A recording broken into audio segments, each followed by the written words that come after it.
Welcome back, brothers and sisters. I am Braden. This is Langley Outdoors Academy, and thank you for stopping by. Alright guys, on today's bullet points, we're going to talk about something that we all know in our hearts. Like, we're Second Amendment advocates, we're patriots, we understand the attacks that the left constantly brings at us. A lot of the time, there's a lot of cynicism, arrogance, and condescension.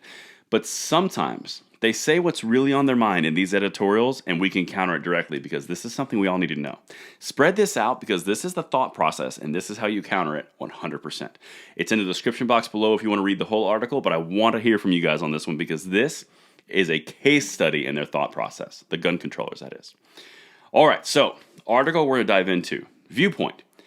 Defeated nomination shows gun lobby's power. So there's still all kinds of twisted up about this Chipman nomination failing. But listen to what they say because you start to hear the truth when emotion pushes it out. Check this out. So the following editorial appeared in the New York Daily News. Of course the pro-gun regulation activist and former ATF agent President Joe Biden nominated to the head of the Bureau of Alcohol, Tobacco, Firearms, and Explosives couldn't pass Senate muster. And this right here, so that starts off with that irritation, that anger, right?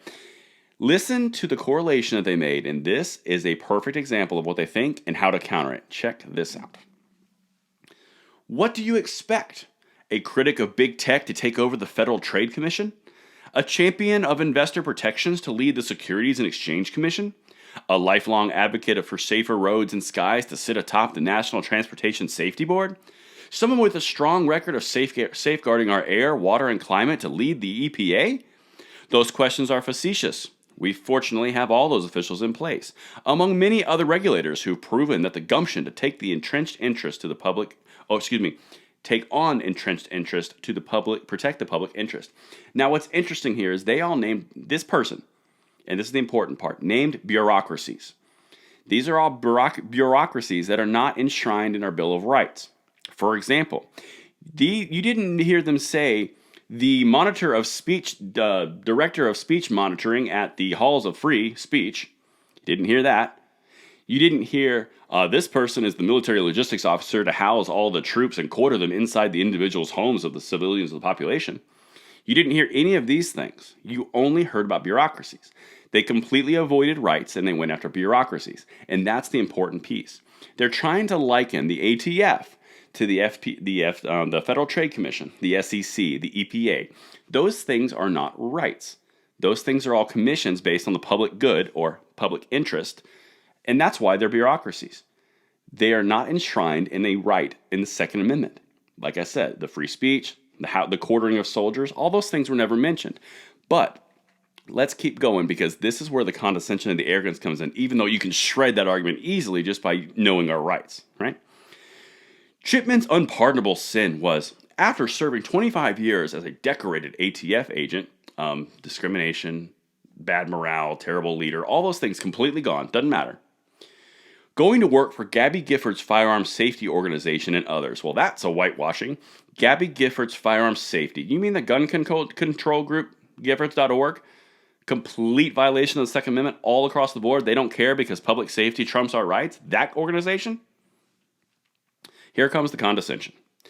Gabby Giffords Firearms Safety Organization and others, where he argued for EGAD, expanded background checks, and double EGAD, a ban on military-style assault rifles, and triple EGAD, stricter federal gun trafficking enforcement to prevent cities from being overrun by illegal handguns.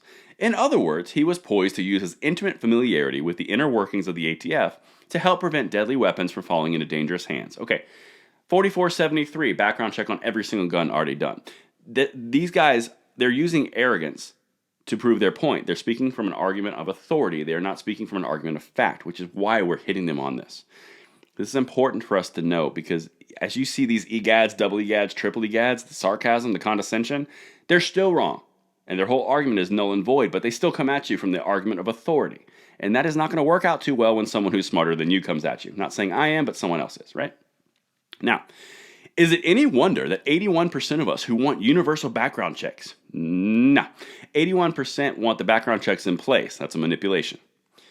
And 2/3 of us who want assault weapons banned are at the end of our rope. No, they don't. 2/3 is not the correct number.